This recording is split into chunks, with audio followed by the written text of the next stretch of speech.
Everyone. I'm delighted to welcome so many of you to this Morgan Hunt webinar on Life After Lockdown. My name is Claire Canary and I'm the director at Morgan Hunt responsible for the technology recruitment business. This webinar is part of the Morgan Hunt New World of Work series, and today we are going to address your questions around mental health and well-being, HR and legal issues arising from returning to the physical workplace. These questions have all been collected from those of you who responded to our survey and submitted questions in advance, so thank you very much.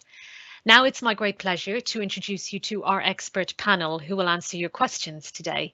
Firstly, to Alison Daymond, who is the MD of Adastra HR, which is a HR consultancy business specialising in all aspects of HR, from health and safety, HR business partnering, to change and cultural management. Ali herself has over 20 years professional HR experience in both the public and private sector.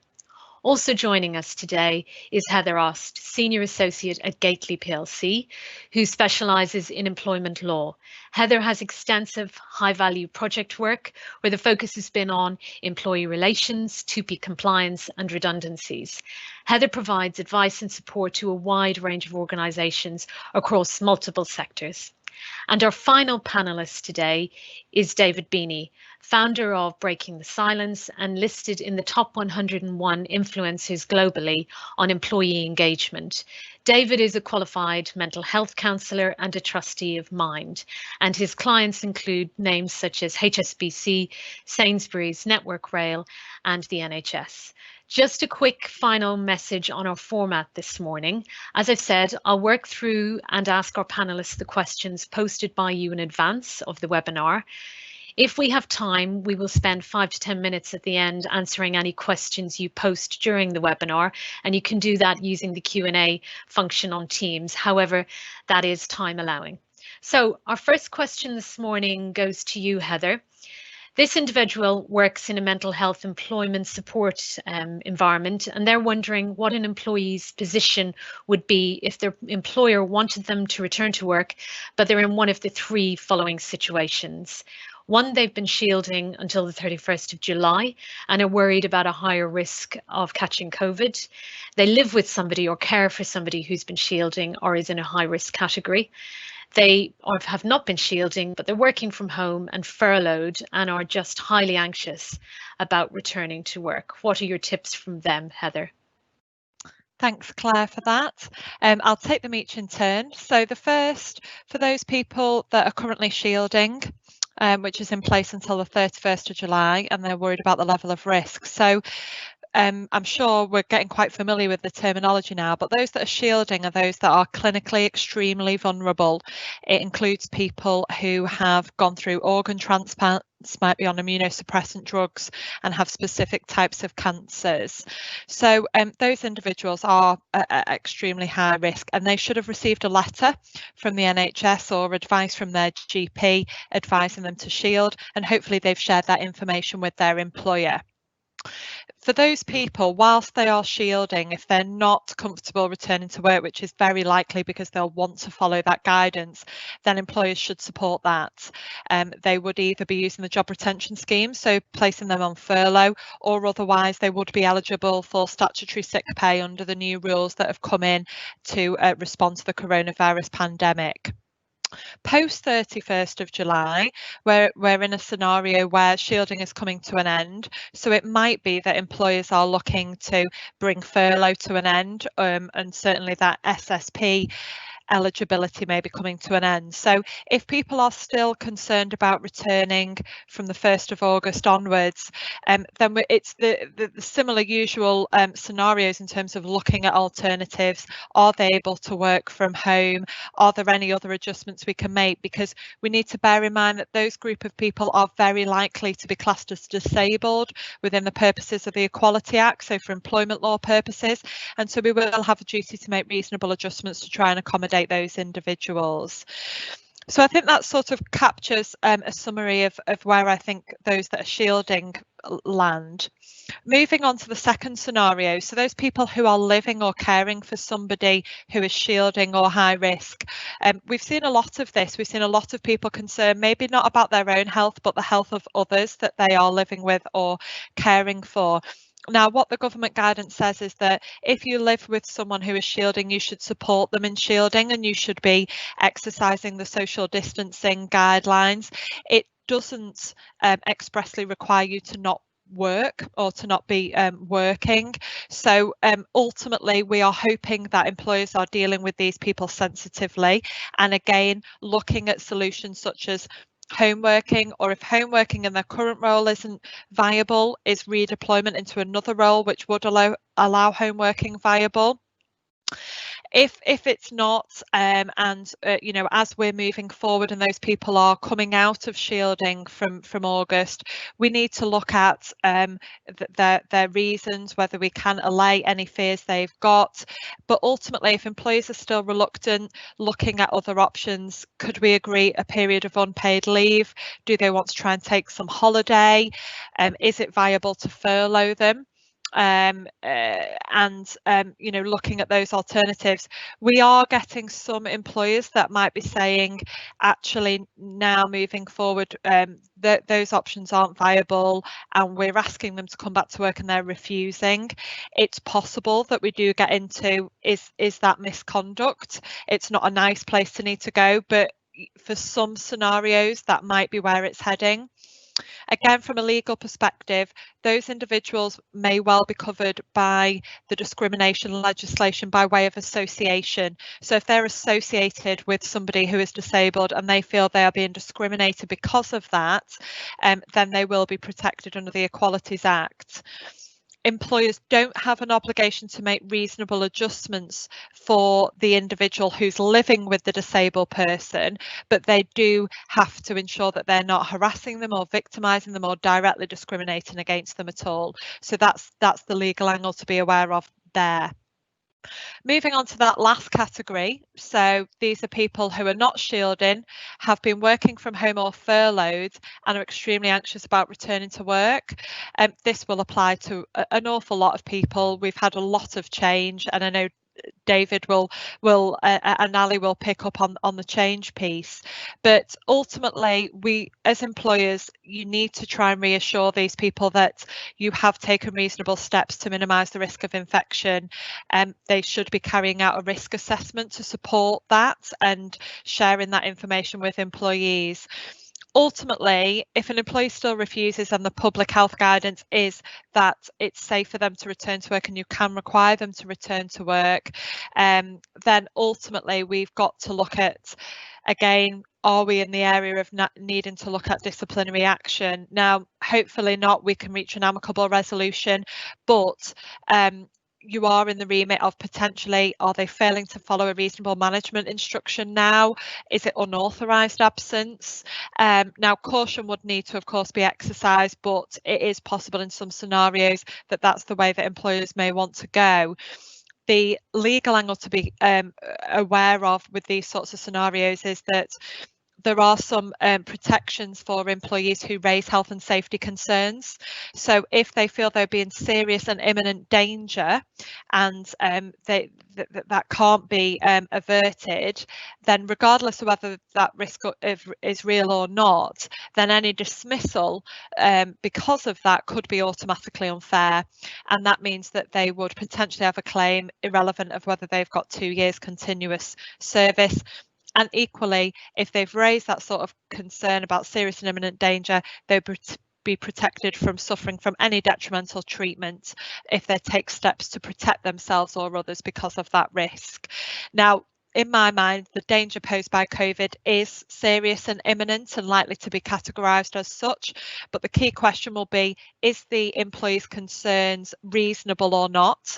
Now, hopefully, if the employer has taken all reasonable steps, made changes to the workplace and has consulted and reassured people about what they're doing, then it may be that the employer is able to say it's not a reasonable concern to have.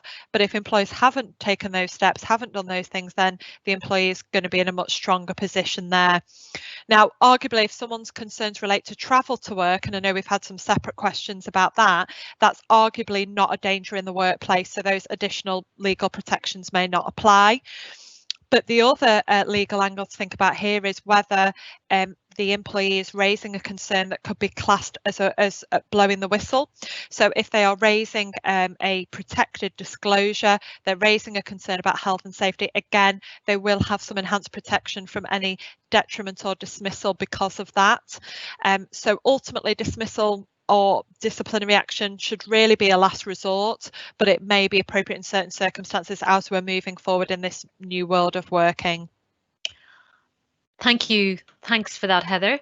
I'm going to go to David now, and actually the question is similar, and it'll be good to get your perspective on this, David. So this individual, like everyone, didn't work from home previously, like a lot of people, and found that difficult emotionally initially during lockdown and became anxious about going out at all. And now the thought of going back on public transport fills them with fear, walking around the city centre and being near people at work. Part of them wants to get back to normality, but the other part of them is really struggling with how they're actually going to deal with that when it happens. And the whole idea of wearing masks as mandatory out and about is also making them nervous. So I think this is from the employee perspective. Any tips as to how they should manage this transition, David? David, I think you're on mute. Can you hear me now? Yes. I was going to say, I wish I had a magic wand for this question, because so many people are in a similar situation, but I haven't. But the best advice I can give overall is for people not to suffer in silence. Too many people, they're scared to open up and be really honest with their employers at the moment. But employers do have to be as empathic and flexible and as kind as they've ever been to try and support people at this time. But it's really important that they know how people are feeling. This is very corny, but I've got a bottle of water here. You know, how heavy is that bottle of water? If I put it down straight away, it weighs nothing. If I keep holding on to it, it will get heavier and heavier and heavier. And the longer we hold on to things in life, the heavier they become. And speaking as a mental health counsellor, most of my clients are in therapy because of things they've held on to for too long. It's just really important we talk about stuff, and we're as honest as we absolutely can be. It is a really difficult, challenging time.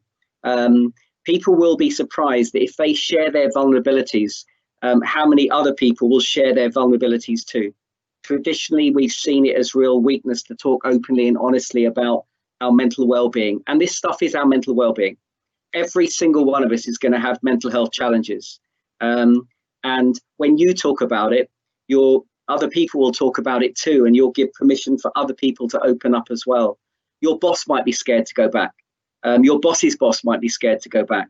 This will be happening at every level across an organization. So please, I'm saying to people that don't suffer in silence. With your general anxiety levels at the moment, if you are still working at home, just a few tips for working from home.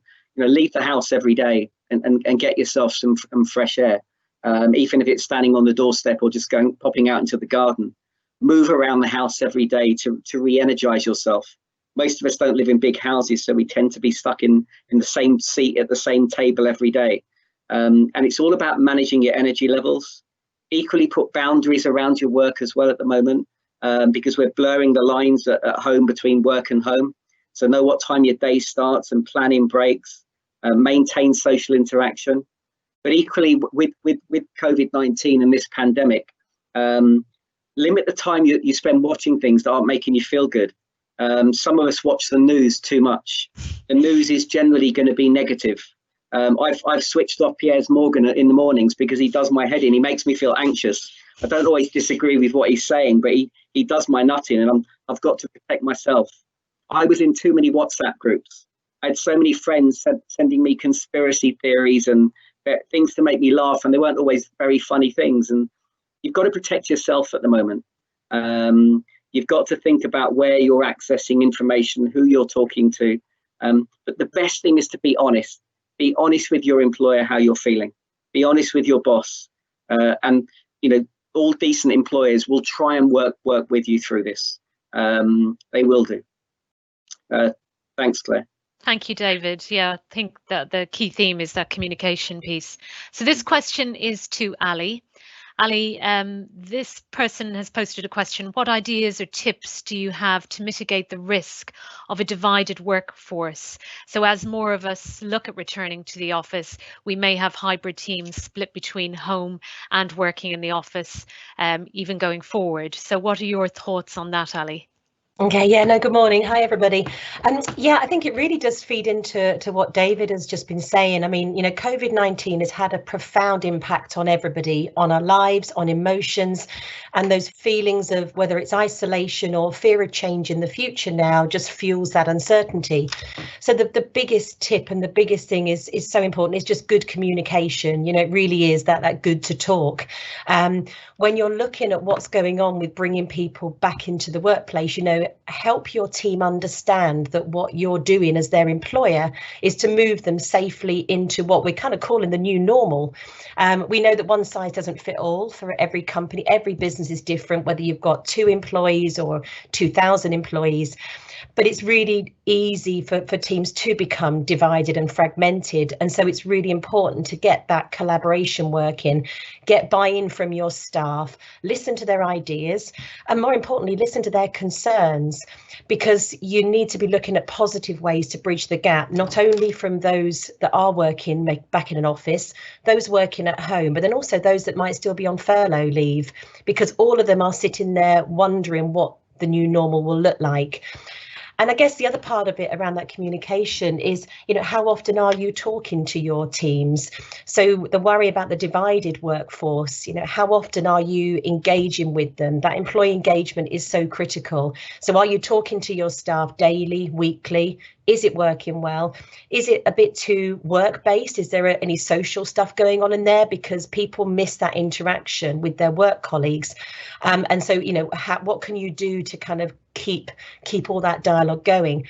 Some companies, you know, are doing weekly coffee team meetings. Others I've got that are working, you know, beer fridge Fridays, you know, quiz afternoons, you know, team quizzes, maybe interdepartmental on different parts of the UK, you know, just making people feel together even though they're apart.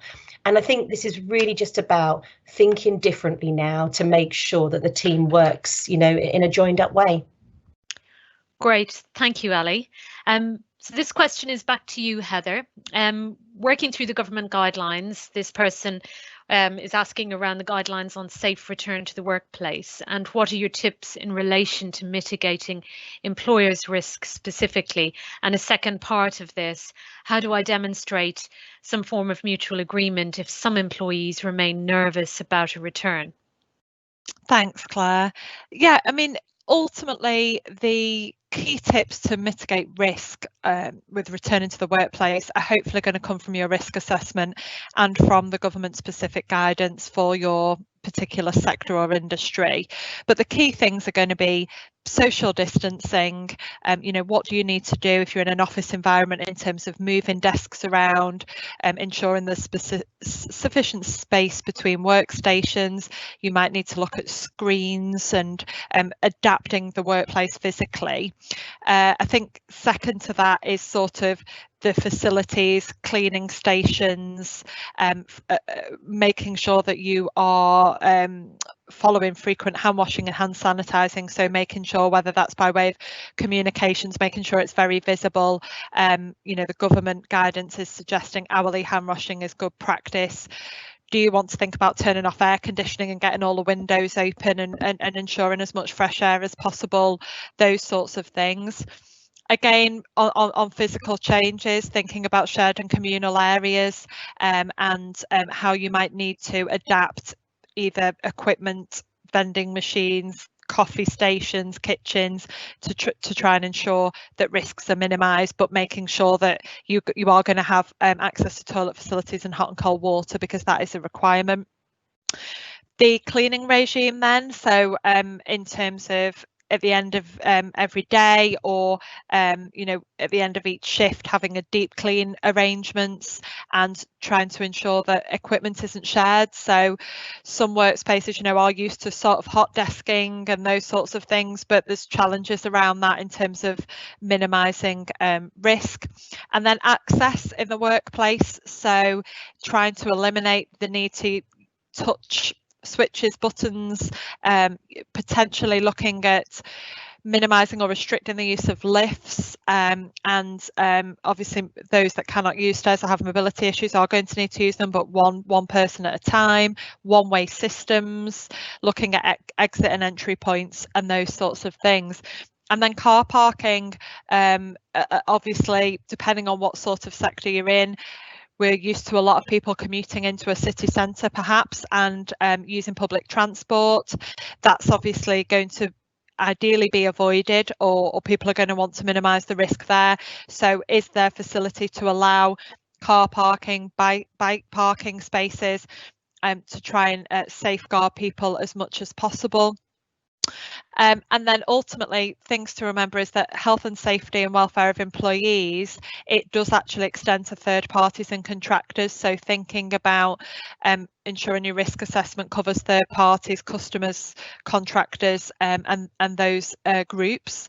And then also, again, if your employees are in a customer facing role, so they are necessarily going to need to come into contact with third parties, are there additional steps that you need to take? Is PPE appropriate and available, and thinking about those sorts of steps.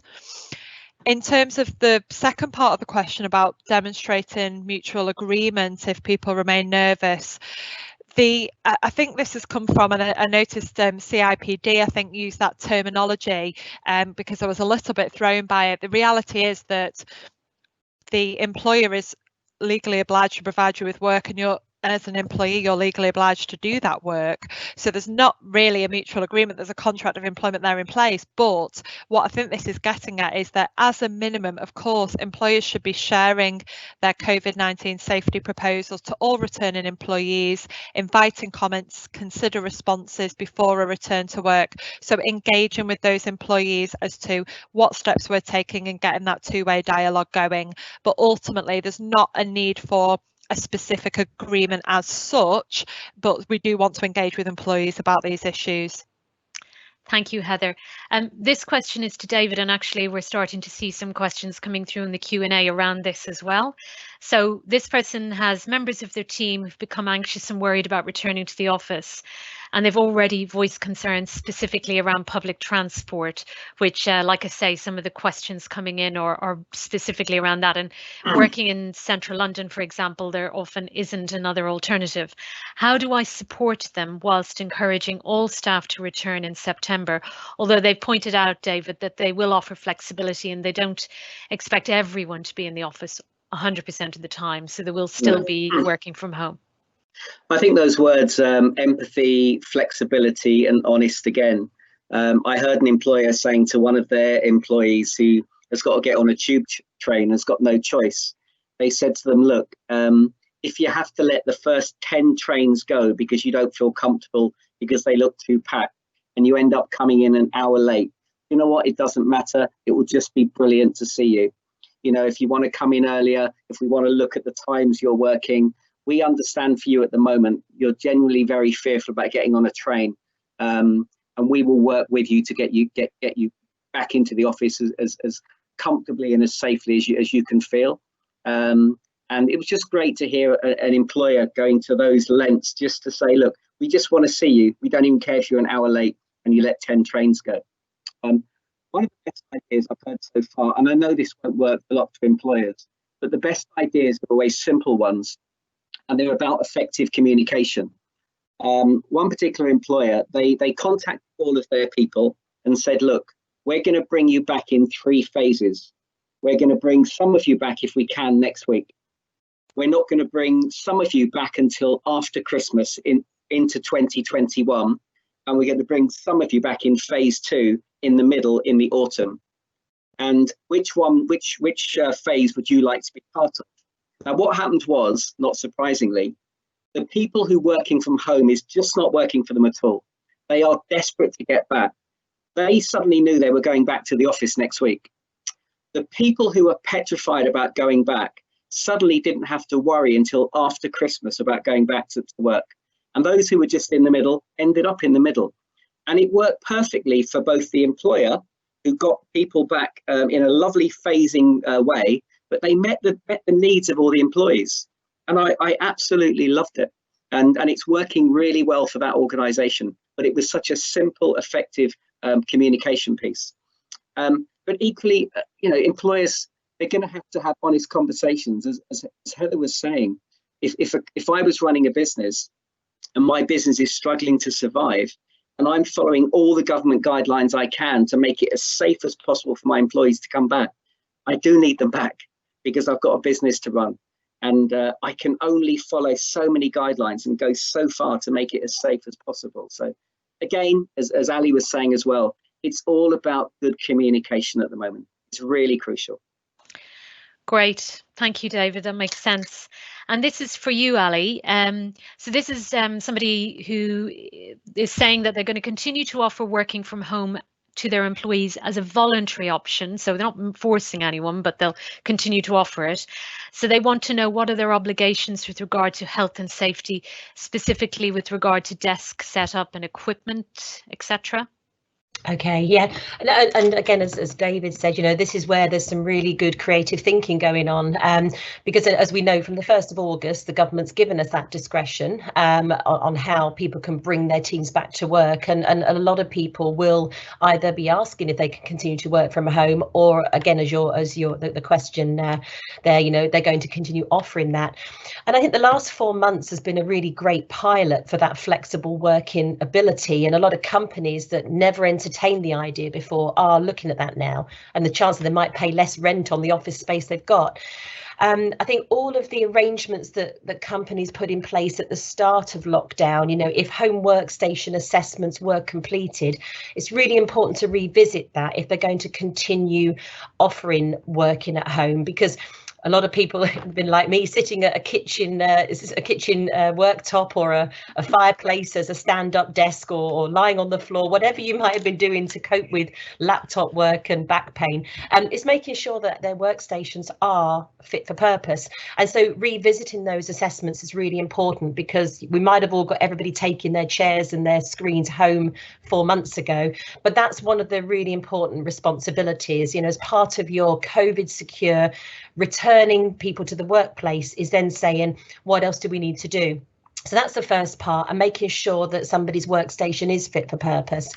Now, legislation doesn't specifically say you have to provide or pay for equipment at home. And if people have got their own desks and chairs already, then fine. But your responsibility is making sure that it is still fit for purpose. So it would be perfectly reasonable for then, someone to say, well, I've only got a kitchen chair or a dining room chair. And you might then be, as a reasonable employer, make an arrangement to send them a chair that's cost not very much money from Staples. But it's just making sure that they have the ability to do their work ongoing at home, for 2 reasons. One, it's going to be temporary, or B, it might become a more permanent long-term arrangement. And if it is, again, maybe there might be a different way of working in the office in the future. But with those assessments, is making sure, A, you're getting the most out of the people that you've got working for you in a good environment at their home, because they are your best assets. And secondly, if you're going to make those changes permanently, then it's always really important to look at their contracts, any arrangements, maybe insurance and all that good stuff. So if it's a temporary thing in the interim period across the next few months and into the new year, like David just talked about one of his businesses are doing, then great, that's a short-term measure. But longer term, we'd also want to make sure that contracts do show if they are actually going to be home workers and what that might look like. So there's a few things to think about there. Great, thank you, Ali. So this question is to Heather. Heather, what are your key tips on recalling staff from furlough? So that balancing of business need and personal circumstances. And this person's asking, they want to be fair to all staff, but they're aware of specific individuals who have specific personal issues that might make returning right away challenging. You're on mute, Ali, or Heather, sorry.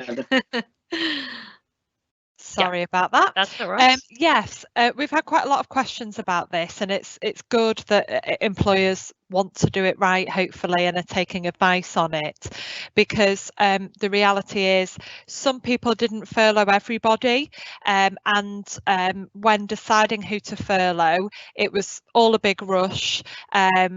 Probably done without any formal selection criteria or formal consultation, and so ultimately when we're bringing people back to, we've hopefully got a little bit more time to plan this. We know when the job retention scheme's coming to an end, and so let's make sure we do it fairly and we're not creating any risks. So the first thing I would flag is that notice is relevant. So key tip on recalling staff: how much notice are you going to give them? This is again a big change. They may have, I for quite a lot of clients in the hospitality industry, a lot of people have returned to home, which may be another area of the UK or abroad, and ultimately, you know, need to make arrangements to be back and available for work. Maybe that's another issue, but notice is one thing. So in your furlough agreement, you've hopefully given some provision for how much notice you would give people, and you might have just said that you could be required to return to work at any time or something like that, but ultimately it's always advised to be reasonable. So my view is I would be giving people at least 3 days notice, but the reality is if we do know about people's personal circumstances and commitments, particularly now we're in summer holiday season for schools and childcare provisions might have fallen away, we need to make sure that we're giving people reasonable notice.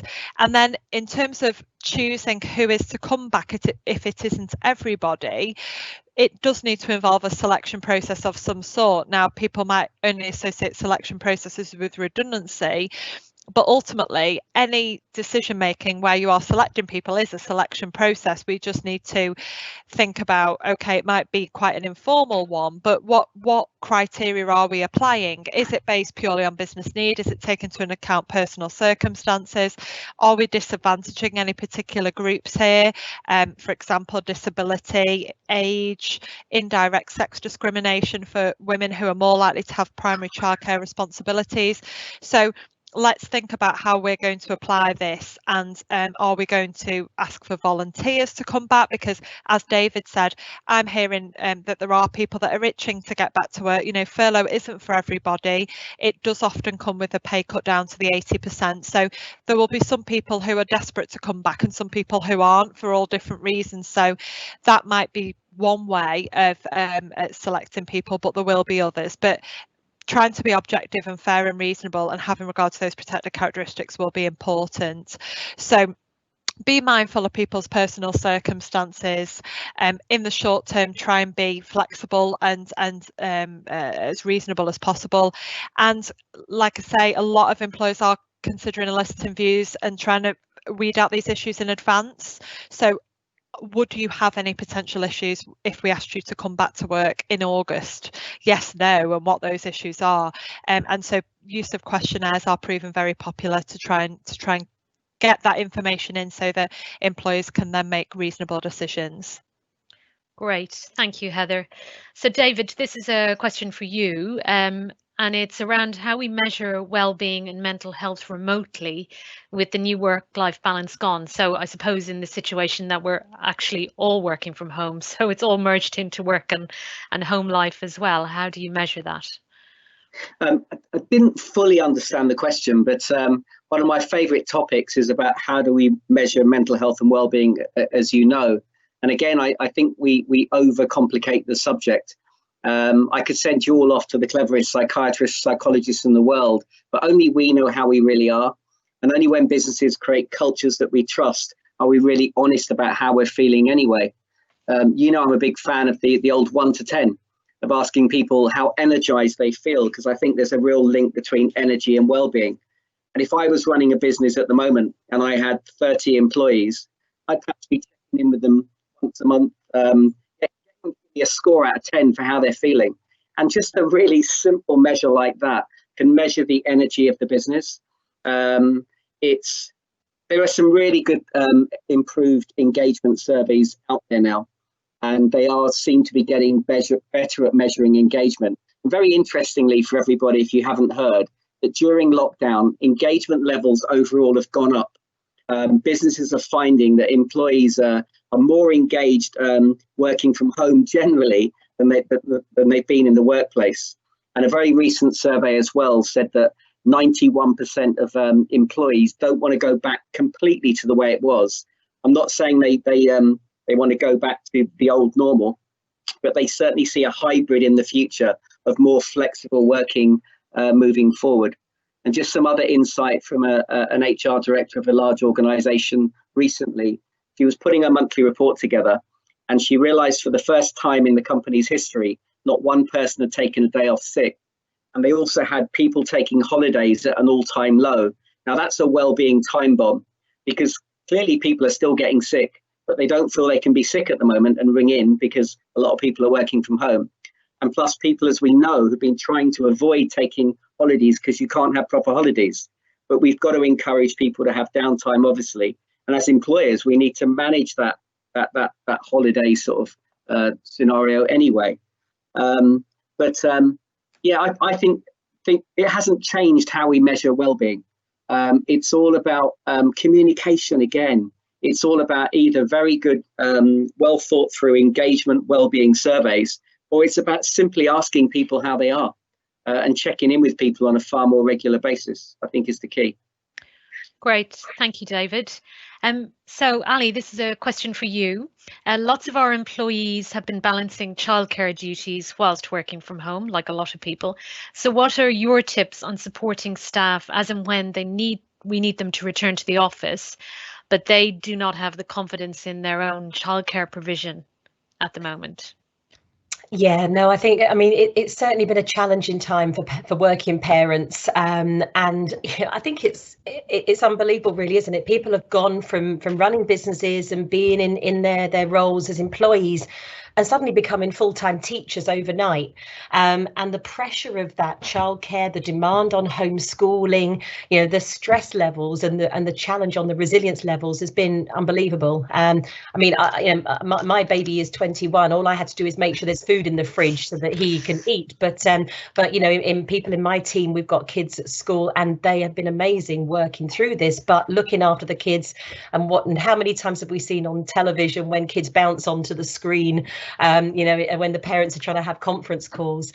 So I think it's about recognizing again that, we are currently living in the moment of COVID-19. We are dealing with the impact of lockdown. We're coming out the other side, and we need to recognize that we need to find, again, really creative ways of helping the people that work for us to get back to work, whether it's still at home or in the office, but bearing in mind that schools aren't going back until September. Nurseries have got varying different amounts of intakes, and there's a huge amount, and now we're into holiday season effectively with the school holidays. So imagine a lot of working parents, their stress is going through the roof. So we need to be thinking about, we are living in this now in the moment, but where are we going to be in the next 6 to 12 months? So at the moment, it's about looking at those creative ways to support your staff with childcare arrangements. What are the options? Can you look at reduced working weeks? Maybe could you look at changing working hours to accommodate childcare and the good old homeschooling? Do people maybe want to ask about taking a sabbatical? Maybe some people want to remain on furlough leave, and back to Heather and David's points about give people maybe some options. Some may actually volunteer to stay on furlough because they've got the kids at home, and others that are desperate to get back to work will say, don't worry, I'll come back in and cover the workload. And that's another part. Again, it's talking to the staff and saying actually who does want to come back in or who can. Within a team, you're going to have some with kids, some without, and actually everybody wants to help each other. And you will have those saying, look, I don't need to worry about the school run or actually homeschooling, so I'll come back in, and then one of my teammates can stay at home and carry on dealing with what they need to outside of work. And it comes back again to the communication. This is about, how do you make the most of the people that you've got working for you? Flexibility will give you so much loyalty and buy-in from those people. They will go the extra mile.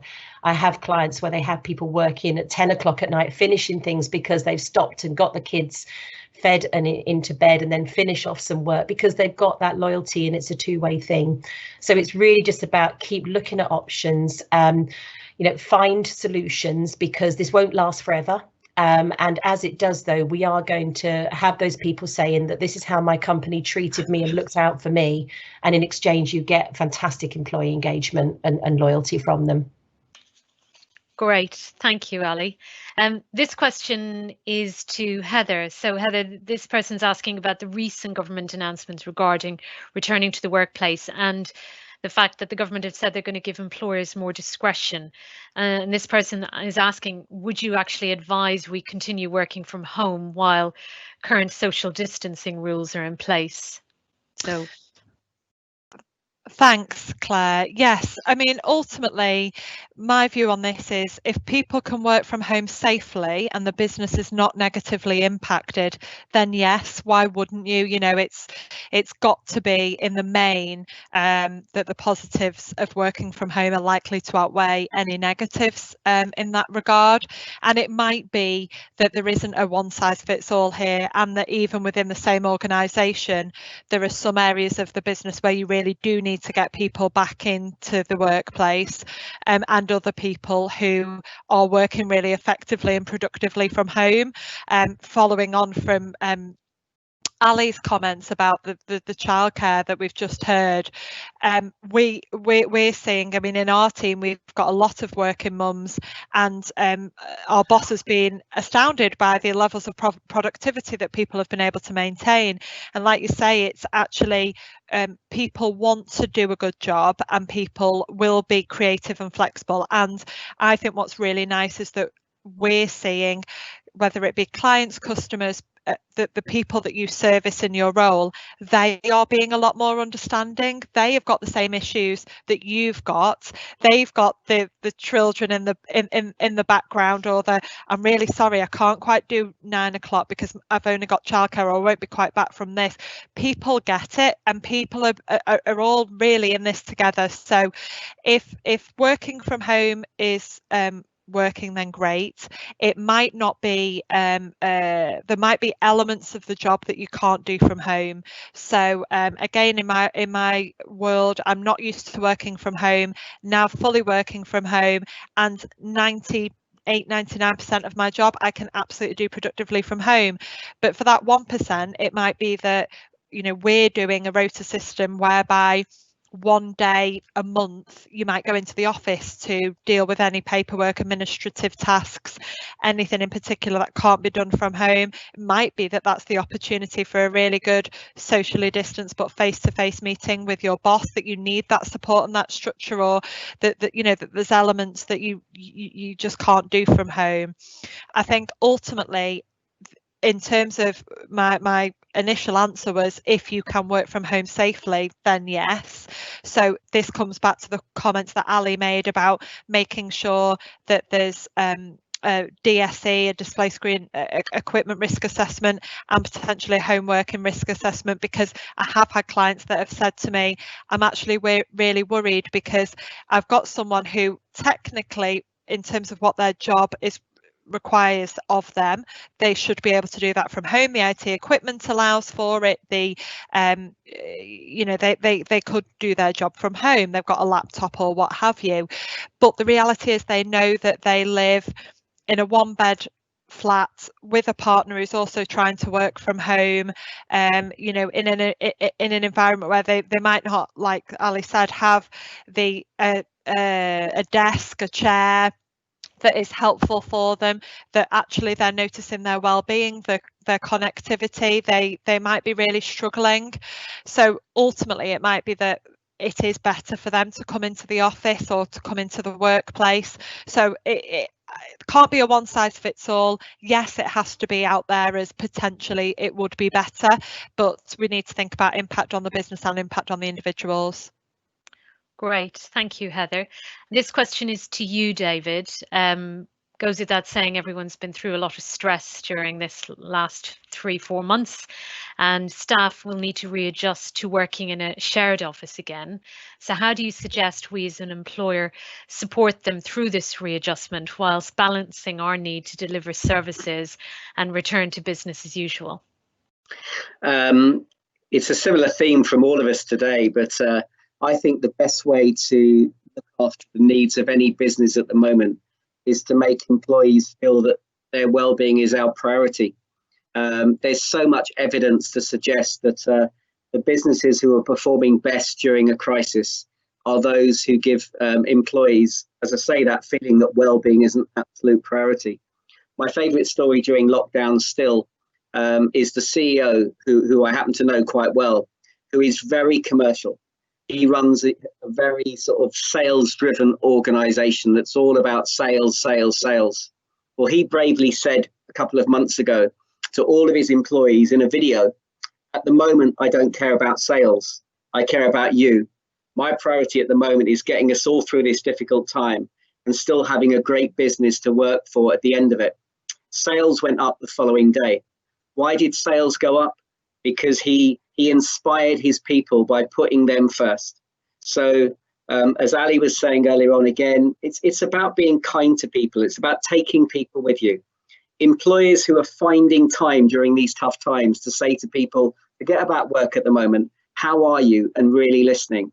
Employers that are trying to be flexible, employers that are trying to be empathic are more likely to get cooperation with employees coming back to work during these very difficult times. It's sad to say there are employers out there who still think this is a time to get tough now. Now it's time to get our people back. And I've seen communications that display a lack of trust, display a lack of empathy. I saw one horrendous email that was clearly written by a leader who was very concerned about bringing his people back to work. Well, his email that he wrote had the immediate effect of disengaging people because there was no empathy or kindness or flexibility within there. There was even reference to the fact we've got technology to check up how much you're working from home. So, you know, I love that word kindness. If you want to really get the balance right and look after your business, again, the more kind, the more empathic, the more flexible you can be. At the same time, you have to be honest at times and have some tough conversations. I get that. I'm not saying become fluffy and woolly and be too people-centric. But what I'm saying is that the more you're kind to your people and empathic, the more you'll take them with you and you'll look after the needs of your business. Great. Thank you, David. And so, Ali, this is a question for you. The onus appears to be on employers determining what is a safe working environment now. And this appears to be highly subjective. So this person's asking, what are your key tips on ensuring that we have a safe working environment? They're thinking about shared office space, shared lifts, aircon, staff kitchen. I think Heather may have touched on a few of these things, but what have you got to add? Yeah, and I think it's coming back to David's point about, finding a balance, because, it is really important. Businesses want to get back up and running. They want to deal with the fact that we've had a big impact from COVID, and how can they get their businesses back up as close to normal as possible. And it's finding that balance with the supporting the staff and helping the business to do that. So the biggest part of that, I think, and going back to the point about communication and leading by example, is lead from the top, set the good standards, but again, keep it simple. So it's really important to do, have a safe return to work program where you're actually making sure that you're getting the input from the staff. So there's nothing worse than a company just putting a health and safety poster up on the wall and say that's it, and we've got a policy and nobody's even read it or understood it. So doing some of this is about getting the buy-in from the staff and getting them working with you on that return to work health and safety procedures. Get their input from the start, and again, they'll work with you on it. Make sure that they understand it all as well. So make sure the communication is really clear. Do they understand what that looks like? When it comes to actually walking around the workplace and walking around the tasks and what's going on, and actually. And for the staff as well, say, if you feel that one of your colleagues is doing something wrong or against these safety procedures, then don't be afraid to challenge them on it. Do it in a positive way. But actually, if you're trying to do these things and you want to feel comfortable back in the workplace and you think that they're not following the same rules, don't be afraid to challenge them on that. And I think for managers, it's, again, making sure that you're holding regular meetings. Again, it's coming back to that point about how do you avoid fragmented teams. holding regular briefings with those coming back in or those that are due to come back in.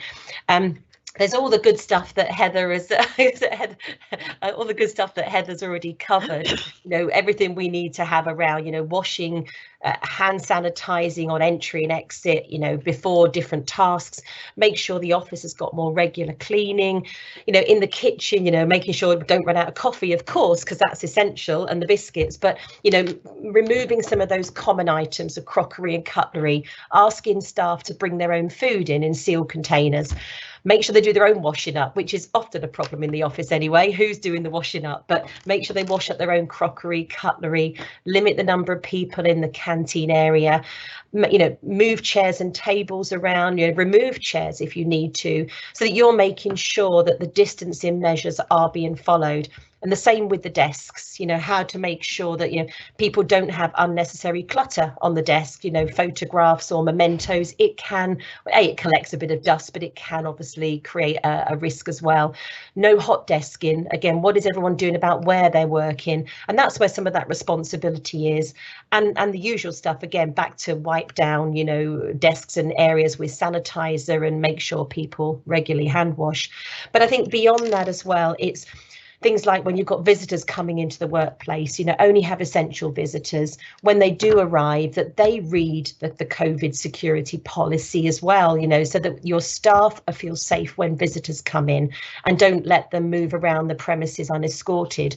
And also then tell your teams what to do if somebody is taken ill or shows symptoms of COVID.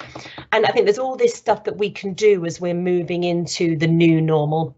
But another big part of it is to remember, to what David is saying, people are still dealing with a lot of anxiety. So really good things to think about when people are coming back is, how are they feeling as they get back into work?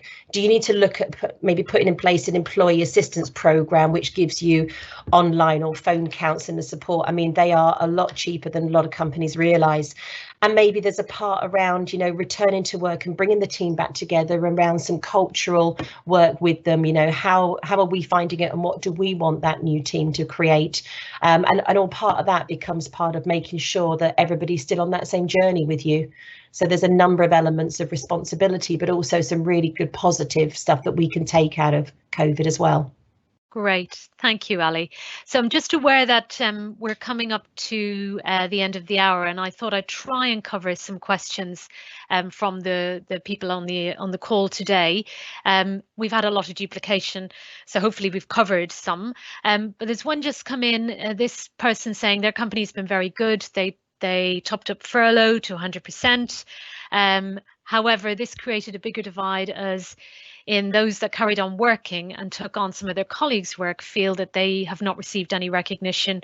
We have a group of staff from both sides who did a vlog to discuss their feelings. But do you have any tips on how to help this divide and perhaps give recognition to those who carried on, but I suppose bring the team back together again, which is kind of what you mentioned. Who would like to take that? Ali, would you like to? Oh, just unmute. Yes, and I think that's been a really common theme during this last few months, because you've got everybody, the fear of the unknown.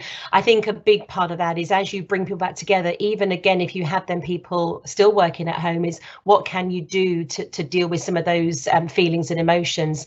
Part of that can be the motivation of recognizing it, bringing everybody back together when they can socially distance, whether that's socially or on a Zoom call and on an afternoon with a business update, maybe send everybody some pizza for lunch or whatever it might be to try and help people bridge that gap there. I think also then the part of it is that cultural piece moving forward. When you're doing your regular one-to-ones with your staff, make sure they do recognise it's appreciated. Then make sure they understand that some of these company decisions haven't been easy, that just because clients may be starting to place orders or provide some revenue, you haven't been able to easily make decisions on who to bring back from furlough.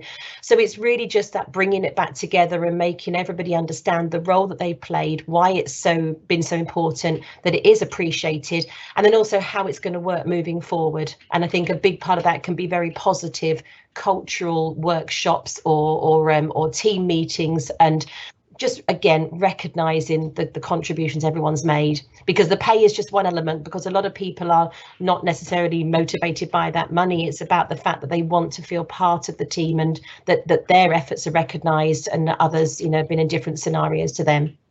Great, thank you, Ali. I've got another one, actually, David, you might want to pick this one up. This person saying, working in the new virtual world, I've found cameras having a huge importance when having quality time with employees. Is there any evidence, there may not be, but you know, you might have an opinion on this, that supports that this supports well-being and should be encouraged as part of BAU if we continue to work virtually? I've heard lots of people have very much enjoyed these sort of meetings being on camera, and we talked a lot on here today about getting more personally connected with people, and what it's enabled us to do is to see inside people's homes and to spot a painting or to spot a child coming into the room or a dog. And I think it's improved some emotional connections between people, particularly when people join a call early and they get chatting beforehand. They end up finding out more things about each other than they do normally. Now, I started today, I asked Ali and Heather where they were from. And I wouldn't normally do that. And we got talking about life in Manchester compared to life in Horsham. And we just got to know each other on a more personal level than perhaps if we suddenly turned up at a meeting room in London to do something like this. And I think we shouldn't force people always to have the camera on. I think we should encourage it, and we shouldn't suddenly do every single meeting on Teams or Zoom. We should sort of mix it up again, but I think there's been some lovely benefits to seeing and getting to know each other more as human beings. It's become, you know, sort of, it's really helping engagement again. Yeah, great. Thank you, David. One final one, I think it'll be maybe for you, Heather. This seems, maybe from a legal perspective. We're an office of 35 staff split on different levels. If we have an employee who contracts COVID, should we close the office, have it deep cleaned, and then reopen? So what tips would you give in that situation? I mean, ultimately, it is quite difficult. You're going to have to follow the public health guidance available in respect of that sector at that point in time, and I won't be an expert on that. But what I would say is I have had queries about what entitlement people might have if they believe they might have come into contact with somebody. Now, ultimately, they are eligible for SSP and for time off if they have been contacted by the NHS or someone in public health to say that they have come into contact with someone who has tested positive. And ultimately, you're going to probably want to try and ensure and support people if they want to get tested. Tested is a lot more readily available now, and you get results pretty quickly. So the reality is that it will be a question as to contact, I would assume. So if the entry and exit points are the same, if you've got shared facilities, if everyone might have come into contact with that person, it might be that as an initial measure you do say, right, we are going to close the facility for 48 hours. We would encourage everybody to get tested. They would have to consider obviously what the pay situation is there, and they may be eligible to, they may decide discretionary to pay them full pay, or that they may be eligible for SSP if not from day one. And we're going to do a deep clean, and we are, obviously the person who has contracted positive, they are likely to remain off work, I assume, and then hopefully can bring everybody back. But it will be a matter of following the specific guidance in place at that time for that sector.